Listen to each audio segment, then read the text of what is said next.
His left brain is that way, and then right brain is the super creative side. Yeah, you're right. I like that. At a high school brain. So no brain. That's gonna get pulled out.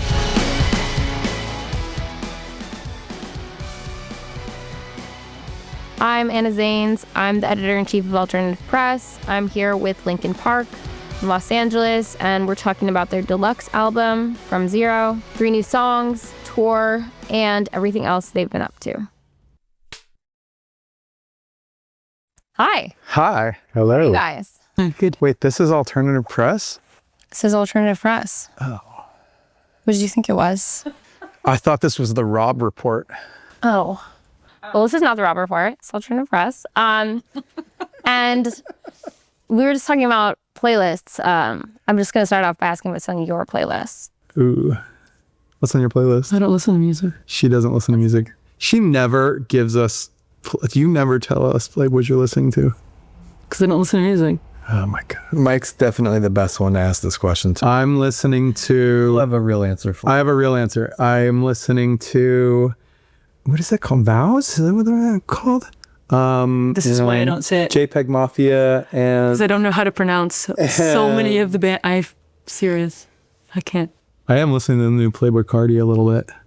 I can keep going. You want me to keep going? The new Sleep Token's good. There's this little band I just saw a couple things on called Sweet Spine. Mm-hmm. Pretty tiny little band, but I liked what I heard. Nice. You guys always have such good openers. Thank you. Feel very tapped in. Do you know that that's the easiest way to win like points with me? If to say that you like our openers, I'm like, well, okay, we're now best friends. Yeah, it feels tapped in. That's like how I feel. We're best friends now. Yeah. Good, amazing. Even if you hate me, it's fine. I don't care. It's okay. We can end. You're my best friend. You're the only person. You're Mike's only friend. You're my only friend now. Amazing. Likewise. We can jump into talking about the new songs too. Okay. They're awesome. And did you guys write those on tour? No, like more like in between. Well, okay. Oh, for the deluxe. Yeah. So Up From the Bottom was kind of was written entirely. It's entirely new, written in between show dates. Unshatter was written entirely during the From Zero sessions, and then Let You Fade was both, like in between. It was like mostly the song, like the melodies and chords and things were written, and words were written during the From Zero sessions, and then we completely changed the shape of it, like rewrote all the music in like December, I think it was. Do you know what caused that? Good ideas. Yeah, that's fair. At least what we felt were good ideas. Yeah, I think certain songs just take longer than others to get to a place where you feel like you want to share it. I think Let You Fade was a song for me that early on, I knew there was something there. Like I remember the first time Mike played the first version of it for me, I knew there was something special that I was connecting with, but it took a while, a couple different versions of it to get it to a spot where you're like, okay, this is we're now ready to share it with the world. And then other songs like, obviously that were on the album from Zero came together a lot quicker.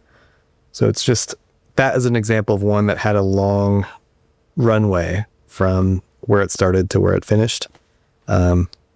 Some of them just need to gestate longer. Some of them go a little quicker. Yeah.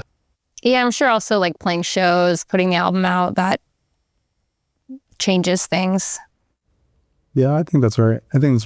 Historically, we're not like a band that like does a lot of jumping back and forth between studio and shows.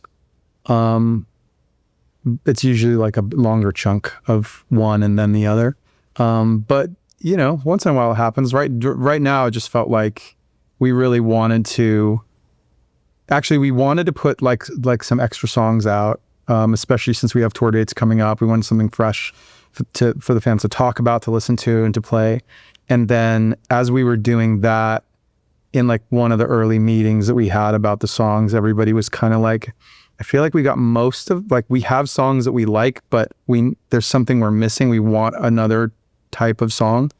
And those conversations led to Up From the Bottom.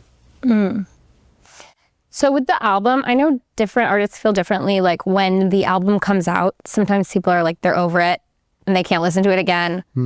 Or after they've toured with it. Like how do you guys... Artists are like 15, right? Like I feel like the younger you are, the more that's your vibe is. I feel like sometimes it comes with like a jadedness, but I guess it just depends on the person. So how do you guys feel about the album now? Well, we haven't played all the songs live yet. So I'm definitely not over it. I think when we start playing, we're putting more songs. We're going to be having some rehearsals here and playing the new songs. And I'm actually excited to see if I love the song more than it actually is, or if I don't like it as much and I don't want to play it and I don't want to listen to it again. We'll see. I had like on my Wrapped, like for the end of the year, like you see what songs you listen to the most. And a couple of ours showed up in my Wrapped because of rehearsals. And I was like mad about it. I was like, why? This took up a spot. Like I was like mad. What's the song that I think it was probably your number one on Wrapped, or at least number 2. New Divide. And it's because I play like a bass line part on that, and Mike's playing like a left-hand bass line on the keyboard, and we're supposed to be messing it up. We're supposed to be playing the same notes, but the song, there's a lot of little nuances, like changes that happen, and we were doing the wrong nuances over top of each other, and it's really, to my ear, to our ear, it's like very obvious when that would happen. It became a thing. Oh my God. I don't know if we have it quite figured out. Just imagine what a thing it became, that it was my number one song of the year. We're all professionals around here. Dude. So it's like all those memes about people like editing their raps before they post it. That's how I feel. I feel like do that. What else? So what was your next question? Why are people? What does your collaborative process look like in the studio? Like how does collaboration show up? And also live, just generally. It's hard to describe. Ours is I feel like it changes a lot. Like there's a lot of versions of it. Like there isn't one way of doing things. And I think that's because we've done so many songs in so many different ways, and that we have a lot of, like, our fans like make fun of me because I always call it like the tools in the toolbox. Like we've got a lot of ways to do the thing. And so one of the things that keeps it interesting for me is to like keep switching it up and using different ones. Also having new blood in the band is a lot of fun because Colin and Emily do things their own way. They do things slightly differently. That is like, it's different enough from what I've ever experienced with our band that it's fun to see those new things that they bring to the table and like pull those out and incorporate it into the writing. I don't know, Em, what do you think about the process? Yeah, I mean, I think I show up and see where the song's at, and if I need to interject or not. I just feel like, I mean, at the beginning, it's like everything's worked for them. So what am I going to bring to the table that's like, hey, I'm going to take this to a new level? Like, I don't have that, like, I don't have hits, I don't have. So it was nice to see how they worked together and just to understand it. And of course, whenever I'm asked to, be part of it, it wasn't like, okay, now Emily, you could do it. They were obviously like any time, but I just felt like this is a winning team already. Can't you imagine she's like I want to learn. The world's best house guest. Yeah, so polite, so pragmatic. Just like, yeah, like how are things are.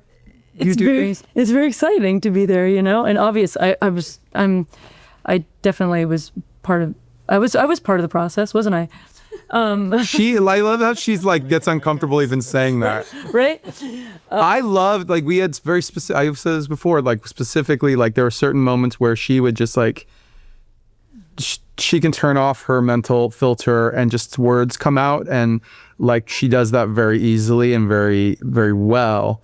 And so, well, there's a version of that when people are able to do that, like the cool, weird, random stuff pops out. And there's some real great like little lyrical moments or like vocal moments on the record that like, what's the Get Out Alive? What did that? What's that? How did that? Yeah. No, it was Casualty. Oh, yeah. Right? Yeah. Weird. Let's Get Out Alive. Let's go. I was like, what is that? Like she just said those words. And I was like, that's so weird. I would never have written those words because it had nothing to do with like the song really. And we kept that. And there were different moments like that where it's like, oh, that's a cool, weird thing to say. We needed more. I think we needed a little more weird in the band. Yeah. Do you feel like that's how you work when you're doing stuff with Zed Sarah? Yeah. A little more weird? Yeah. It's more of just stream of consciousness, just just like Weatherman. Let's take like the biggest hit. That was just what came out. There's no thought behind it. And we're just like, that sounds cool. And I was like, I don't know about Weatherman. And everybody's like, no, just keep it. And I was like, what is it? Okay, whatever. And we just kept it. It's really impressive, though, to find the middle ground. Like, I don't think that that's true. Like, to be able to enter the new space and, like you said, turn the mental filter on and off. Yeah. I like I think what I like about that. Well, because I went to school for visual art, and there's like fine art and illustration are completely different majors, and illustration tends to be more like the like organized, thoughtful, like that type of thing, and fine art tends to be the wilder. Right. And so that's a thing that I love when we can have both in our music, and we can have the stuff that's very organized and conceptual and what is that, right brain? Right? I think it's left brain is that way. And then right brain is the super creative side. Yeah, you're right. I dropped out of high school, brain. So no brain. Maybe that's a good thing. I want more of what I want more of is that in the music where we can where we can take it and be like the what, dude, that's gonna get pulled out. Mike's dissing Emily. Okay. I truly think that's like when we've stumbled on even 15 years ago. I remember when we were working with Rick Rubin, that was a thing that we were really trying to get better at is to look for the more intuitive. I call it like weird, but it's not that it's weird, it's that it's like almost like abstract. Like if you think of some of the records that he's made with like the Chili Peppers get like made fun of because of the like nonsensical lyrics that aren't real words. Like that's it. But that was like when you heard that, you're like, that's cool. Like what did they just do? Who does that? It sticks for sure. Yeah. You can't change it after once it gets to that point of like, I don't know what it is. It sticks. Even if it makes no sense and you try to change it, it just doesn't have the same feeling. Even if it makes more sense, like you've lost the feeling. Yeah. And I love that. I love that so much. Just the randomness of things that you can't be recreated. Yeah. It also happens in performance too, not even just the words, but like you'll sing a strange thing or or voice will come out a weird way, and sometimes those are the best the best performances. There's a space between underthinking and overthinking where it's just like in the zone. It's just thinking. It's the thinking just right. You don't want to lean too heavily on either side, but everybody has like a tendency of where they land, I think. So the balance is impossible, but that's what we're going for. That's what we're going for, man. That's right, bro. Well, they say like there's the most powerful sentences, I don't know, in terms of like following some sort of a journey. And like I know I've listened to a lot of like Rubin's podcast where he talks about making those Chili Peppers records, and like so much of it is he just steps back. Yeah. I love the one he did a couple episodes with John Shante. That was a really good one because John really, I feel like he really lives in that space and he's very humble about it. And Rick, to his credit, because like, he doesn't like play instruments and get in the nitty gritty of like recording. One of the things I think we all learned the most from him was that like to be in tune, kind of almost like to be in tune with where the song wants to go. Like what feels natural, what feels like It's weird because like it almost goes into this like what's the universe channeling through the song. It's one of those like types of things. I when I hear it, I get a feeling from a song like when I feel like it's becoming special. There's a sensation, and I don't really know how to describe it, but it's this thing that I chase the most when we're in the studio is having as many of those moments as possible. And live as well. Or is that something that just happens? I don't know. It's definitely, I think it lives in the same zip code, but it's like a different, yeah, I was going to say gear, that's a different metaphor, but it's a different house. I think it's different. Yeah. The live thing for me that's special is that like a shared experience. It's a connection. I think what Mike's talking about, at least my version of it, it's trying to describe in words that feeling that you get when you get goosebumps. And then you're trying to like describe that in words, but you can't encapsulate it. Like that, you're like in the studio, we're searching for those moments where you can play something for each other or have an idea that when it starts to work, you just feel like, oh, that's a thing.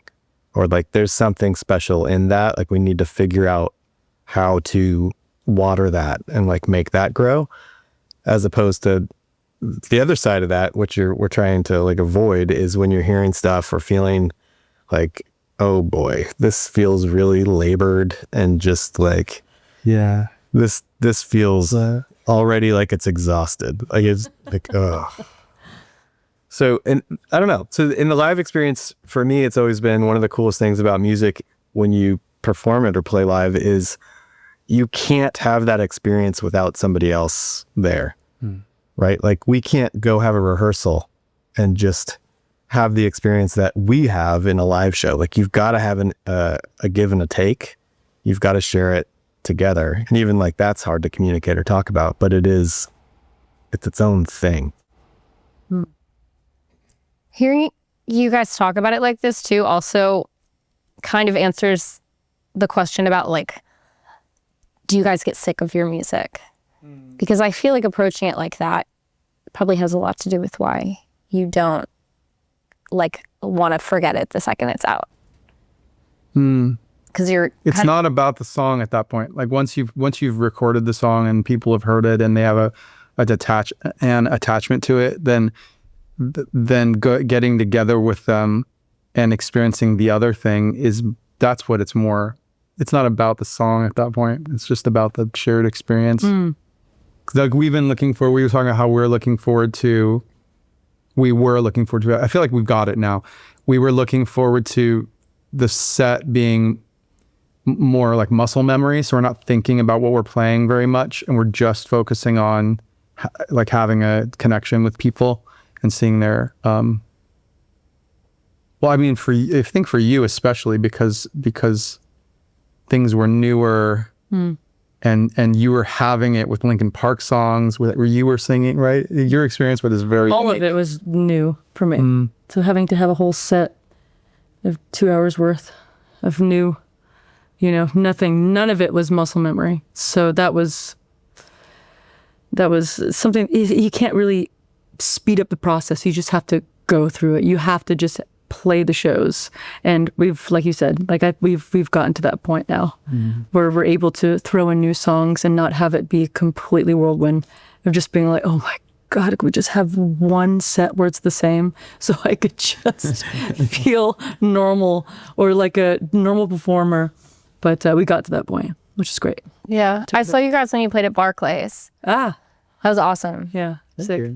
And you sounded so good. And it was so exciting. Like the connection was definitely, it felt like it was there. That energy was awesome. Wild. Yeah, because after, I don't know if you've noticed, but there was like crowds of people everywhere outside. Oh, that's right. They were sending us videos of people singing outside. Yeah. They weren't done with their corners of crowds of people out They there. were singing on the subway and stuff. Yeah. It's crazy. Crazy. Couldn't believe that. Yeah. I feel like also in New York, People don't do that anymore. That's what I was gonna say. That was my feeling. It's like, oh, New Yorkers are like jaded, like they get everything. Yeah. So to have them get on the subway and sing after the show is bonker. Yeah, I say that as a New Yorker.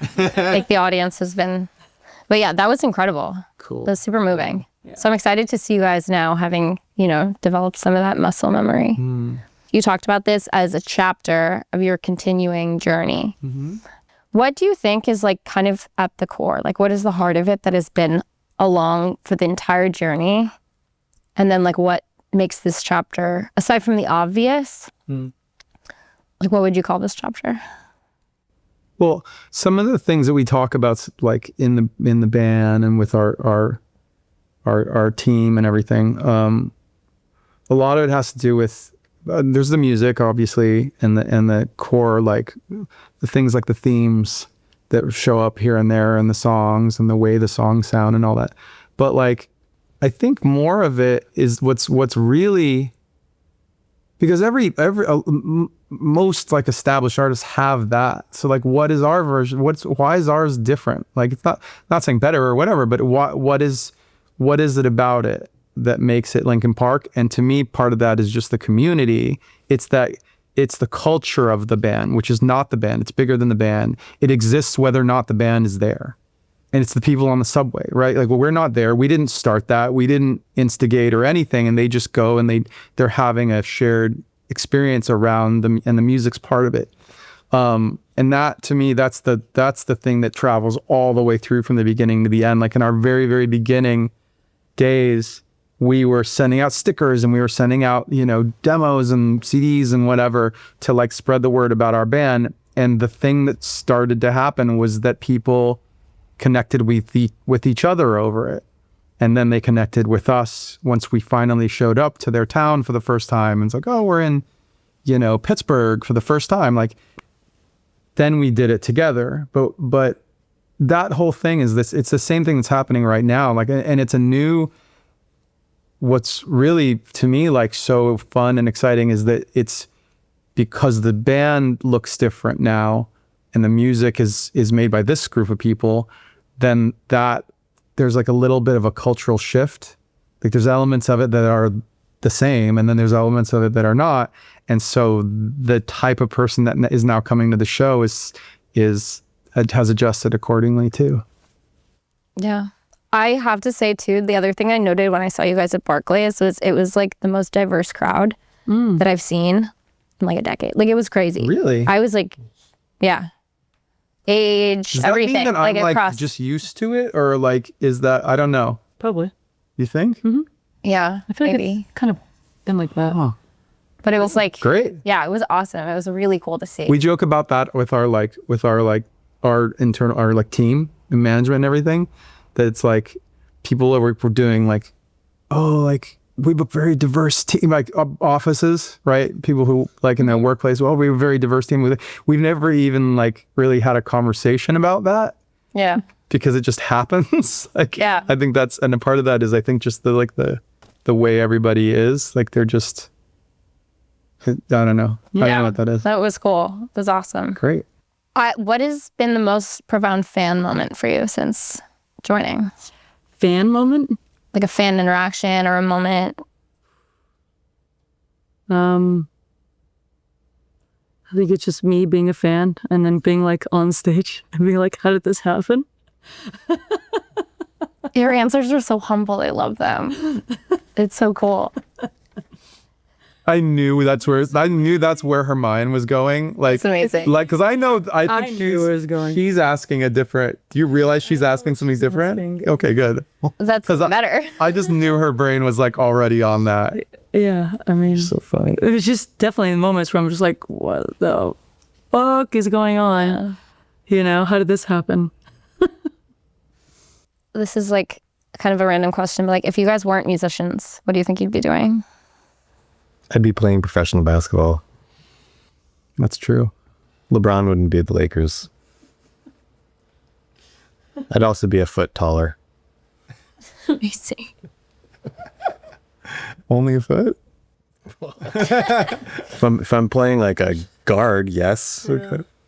I'd be 7 foot instead of 6 foot. which P.S. I'm not 6. Should have went bigger. I'd be 7'4" instead of 6'4". Nice. You can edit that to make that joke even that much better. But wait, you're not 6'4". I went to school pre-med, and then I realized in my first year there that I absolutely hate the sight of blood. And so I knew that med school was not a good career path at that point. And I'd never changed lanes into a different space when music started working. So I don't know where or what I would be doing were it not for the band. But I'd be a professional dancer in all in every kind of dancing. what does that mean? I don't know. Yep. Like, because of the gifts that I have of me dancing on stage, apparently. No, but I was been some kind of, I love sports and stuff. So I feel like I would have definitely, like even in high school, a coach was like, I want you to set you up with some universities to. Wait, and that's when I was like, was it basketball first or basketball? Then skateboarding for a while? Skateboarding, yeah. Or skating first? It was both. But then in high school, I had to really choose one, and then I was pretty good at it. And then it was like, hey, if you want to do, I was like, no. And that's when I started Dead Sarah. And then I dropped out. I was like, I already know what I want to do. Yeah. Yeah. I like how decisive that is. Like, I feel like as a kid, some kids are lucky to be able to know what they wanted. Like, oh, this is my calling. Like, this is my thing. I know. I realize how lucky that is. Lucky. Yeah. Because it's like, I was drawing and painting and stuff. That's probably my thing. Mine's easy, but that would have been that's where I was already going. And even with that, I always thought that was my calling. That was what I was going to do. And then our weekend shows at the Roxy ended up getting bigger and bigger. I was like, wait, am I not the thing that I've been pointing my whole life at for 10 years? Is it not what I'm doing? That's weird. My mom was just basically like, please tell me you're going to finish college. Just please don't leave. We got so close. You just have to stay in for 3 more months.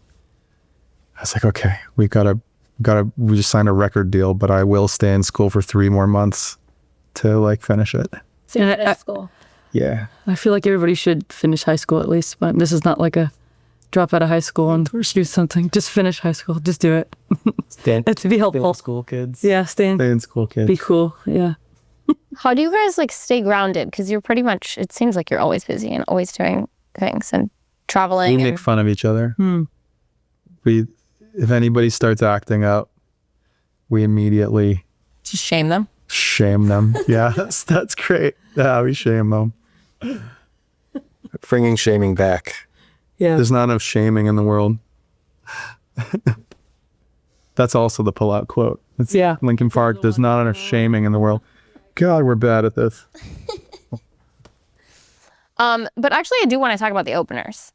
Yeah, as well. And I do too. We actually haven't talked about them enough. How that process is We put a wish list together. We did the whole band threw names into a pot, and then it becomes okay, who is the right, almost the right size for the cities and the venues and whatever. Because in some cases, we had Sleep Token open or on a show last year, and that was a stretch because they've gotten so big now, they're so popular that they are moving out of that opener realm, they're a headliner. So and then you've got artists my number one on my thing was Gene Dawson. I was like, please, as any shows we can get with Gene Dawson. I've never met him. I just love his music, and as many shows as possible. And he was he's a perfect opener, but also on the smaller side. So on some of those shows, you had to have another artist in between. And sometimes not. So we've got shows with, we had shows with them. We've got some more coming with Gene. I love Gene Dawson so much. Such a sweetheart. If you're watching, you haven't checked Gene Dawson out, oh my God. What? Just it's inevitable to me that people are going to hear about and just be Obsessed. I'm obsessed. Architects are on shows. Paris. On some shows. Who else? Grandson, of course. We're doing a lot of shows. Grandson. Spirit Box. Spirit Box. Very excited about Spirit Box. Yeah, it's gonna be fun. And then JPEG Mafia. Very excited about those shows. I think we have like a show with one OK Rock, but I could be wrong there. That's right. And he's in Paris, right? One show. Yeah. They're cool. Yeah. Their fans are nuts. Taka is like, we've known, it was funny because we knew Taka just from playing shows in Japan. And for the tribute show for Chester, he came to LA and sang with us. And then as this thing was all kicking off, I kind of hadn't put two and two together, but Colin, our drummer, had like worked with them. He was like one of their main contributors. Like he helped write and produce a ton of their stuff. And I was like, dude, that's really weird that we have this like connection with this one band. Like, so we've like hung out with those guys when we went to Japan and stuff. And they had all these stories about Colin, which were really funny. Yeah, super excited about the openers. And our list, by the way, was like, 5 times longer than what we just talked about. Like there's so many other bands that we'd love to play with and eventually. My friends' band's on there. Just through. Dude, no, also good. Like there's so many bands. Wait, which one are you thinking of? Bitch Camp. Oh yeah. Love Bitch Camp. Hey. Huge Bitch Camp fan. There you go. Yeah. No, that's awesome. That seems fun, but also stressful because there's so many good ones, like you said. But yeah, I don't know. It feels like they always compliment you guys pretty well. Cool. Great. It's good to hear. Yeah. Yeah. I feel like you're the expert. You can tell us if we're doing a good job. Mm-hmm. I think you are doing a good job. I mean, those are all the bands I cover. So I'm like stoked. Gene, also, I just like. Right? Yeah. Yes. I mean, you guys seem like good people. And those are all from my knowing them, like good people too. Those cool. bands. I just remember like when I was working at a festival and it was like really hot and I was standing outside interviewing people in the desert and like I did not know Gene Dawson and he like invited me into his trailer to like and give me water and like all this stuff and it was just like I feel like I'll never forget that. Like it was very sweet. That's nice. It was really nice. What was the first album you ever bought? Oh, this is horrible. Why? Because it's embarrassing? Wait, is that the first thing I ever bought? No, mine's good. Mine was Beck Odelay. That we ever bought or that was bought for us? Both. You can answer both. I think mine is cool. It's Licensed to Ill. Okay. Yeah. I was like, after that, it was Bon Jovi. So that's why I was like, oh no, is it Bon Jovi? But it's actually not. Why would that be? Oh no. It's great. I did have like I had a period where I was like, thought but John Bon Jovi was the coolest character. Like my cousin came to my house and was babysitting us and she was an artist. And she's like, oh, like while I'm here, I'll do a drawing for you. And I asked her to do literally like an 18 by 24 pointillism drawing of John Bon Jovi. That's awesome. I wish I still had it. It was so hilarious. My first album I asked to have bought for me, I guess. That's a really weird way of saying that. That I asked for? Yes. Probably a better way of saying it. Was I got the vinyl of Michael Jackson's Thriller, which is pretty basic. Pretty awesome. And then I remember the first 2 CDs because they came together, which is pretty funny too. We know I got a CD player for Christmas or something, and with it came Tone Loc. Oh, wow. And Vanilla Ice. Wow. Solid. Which was legendary. Tone Loc. What is You don't know Tone Loc, probably. You would know. A Funky Cold Medina. it? Oh. Wait, what was the other one? Wild Thing. Yeah. He was a Wild Thing. deep voice. Yeah. Okay. He actually also was an actor. He is an actor. He did he was in some funny movies too. Shout out to Tone Loc. Call me. So Call. I remember there's the Loc side of the and then there was the something else side, which didn't make sense on CD. No. It was the album was called like Loked After Loked Dark. After Dark, yep. So the other side was the dark side. Dark side, and it was Side on the dark side. the Loked side was the radio hits, and the dark side was a little more language for my Dark side. 11-year-old ears. Wow. I mean, I guess the one question that I asked that was, what would this chapter be called? Can we describe it maybe? I don't know. Like giving it a name seems hard. Yeah, from zero. I know. Yeah, there we go. That's perfect. Like a thesis statement. Yeah, it's interesting because I'm really curious about what you guys have to say. I just feel like I'm there. One of the things that I find myself doing is like looking at the ways we've done things, or like the rules, even our mental, like this is the way it's done, like, and taking some of that apart and rewriting some of that. It's not like other people's rules. It's just my own personal, like, well, usually we tour this way, or usually I would get up in the morning and do this, or this is how I think about the show. And I don't have to do those things. Like it's a different group of people. It's a different era. And so some of that stuff just feels natural to do it a different way. What about you guys? It's hard to put like a name to it, because for me, but I'm sure somebody could say something super clever and be like, that's great. But Comments underneath. yeah, I know for me, like that when we were starting back up, kind of early days rebuilding the band, I just have a part of my personality that it's like you either win or you learn, but you don't lose until you quit. Like you don't lose until you give up. So, and I'm not just talking about like the craziest stuff, but even like simple things. I feel like with my wife or family, if it didn't go how we wanted it to, or if somebody's bummed on a experience or a thing, like there's always a chance to fix that, or to at least redo it, or to change the shape or the direction of how it went. And so for this, there's kind of a stall period where we were all, recalibrating, figuring out where we're at, kind of recentering, to use a big woo-woo term. But then at the end of that, it was more us coming back together and just saying like, okay, moving forward, what does that look like? Like, what does that chapter feel like? What do we want it to be? How can we imagine it? But that even just going through that process, regardless of what comes out of it, have to do it was really important to me.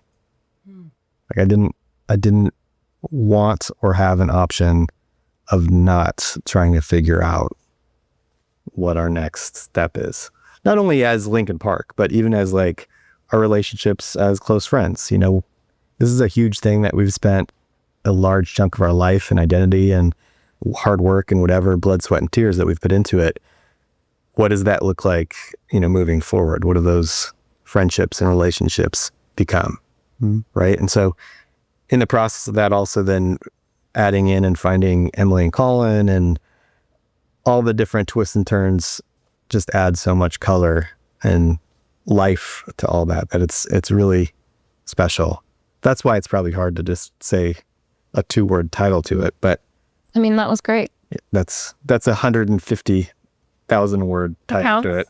And like my point of view at the beginning of it, like if I thought about it too much, it was very overwhelming.